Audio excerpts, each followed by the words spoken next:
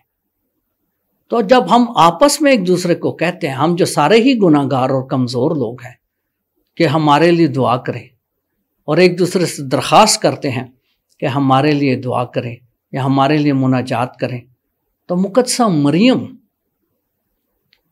جو کہ پاک ترین اور اعلیٰ ترین ہستی ہیں، ان سے ہم کیوں نہیں کہہ سکتے کیا مقدسہ مریم ہمارے واسطے دعا کر؟ ان سے ہم شفاعت یا مناجات کیوں نہیں کہہ سکتے؟ ان سے ہم کیوں نہیں کہہ سکتے کہ ہمارے لیے دعا کر؟ یہ ہر ایک کو کے لیے سوچنے کا لمحہ ہے۔ اس کے بعد ہم دیکھتے ہیں کہ کہا جاتا ہے کہ پاک روزری میں جی ریپیٹیشن بہت ہوتی ہے، کہ ہر بھید میں 10 بار سلام مریم پڑھا جاتا ہے، اے ہمارے باپ پڑھا جاتا ہے ایک بار، اور 10 بار سلام اور رپیٹ کیا جاتا ہے۔ جبکہ جو ہے وہ یسوع مسیح نے تو کہا ہے متی کی انجیل میں کہ جب تم دعا کرتے ہو تو غیر قوموں کے لوگوں کی مانند بک بک نہ کرو، یعنی بہت لمبی دعا نہ کرو۔ پہلی بات ہے، کیا ہم اپنے روزمرہ زندگی میں دیکھتے ہیں کیا ہم لمبی دعائیں نہیں کرتے؟ اکثر و بیشتر ہم دیکھتے ہیں کہ لمبی دعائیں ہو رہی ہوتی ہیں، لمبی عبادات ہو رہی ہوتی ہیں۔ تو لمبی دعا کرنا یا لمبی عبادت کرنا تو بائبل مقدس میں اس کی ممانعت نہیں ہے اور نہ ہی کوئی بری بات ہے۔ اور جہاں تک ریپیٹیشن کا تعلق ہے، دعا کو بار بار دہرانے کا تعلق ہے کہ یہ نہیں ہونی چاہیے، تو پھر میرے خیال میں زبور 136 کو بھی بائبل میں نہیں ہونا چاہیے، کیونکہ زبور 136 آپ پڑھ لیں، اس کی ٹوٹل 26 آیات ہیں، اور ہر آیت کے ساتھ یہ جملہ ہے کہ اس کی رحمت ابد تک قائم ہے، کہ اس کی رحمت ابد تک قائم ہے، کہ اس کی رحمت ابد 26 آیات آپ پڑھ لیں زبور 136 کی، اور ہر ایک کے ساتھ یہ جملہ ہے، اور 26 بار اس جملے کو دہرایا جاتا ہے کہ اس کی رحمت ابد تک قائم ہے۔ تو دہرانا جو ہے وہ کوئی بڑی بات نہیں ہے کہ جی ایک دعا کو کیوں بار بار دہرایا جاتا ہے۔ دہرانا کوئی بری بات نہیں ہے۔ اگر کوئی انسان نیک نیتی کے ساتھ خدا کی حضوری اور پاک روح کی معموری میں کسی دعا کو یا دعا کے کسی جملے کو بار بار کہہ رہا ہے، اس کو زیادہ اہمیت دے رہا ہے، تو اس میں کسی قسم کی کوئی بھی ممانعت نہیں ہے، بلکہ بائبل مقدس کے زبور 136 میں خود اس عمل کو دہرایا گیا ہے۔ مسیح ہمارے خدا ان کے وسیلہ سے، آمین۔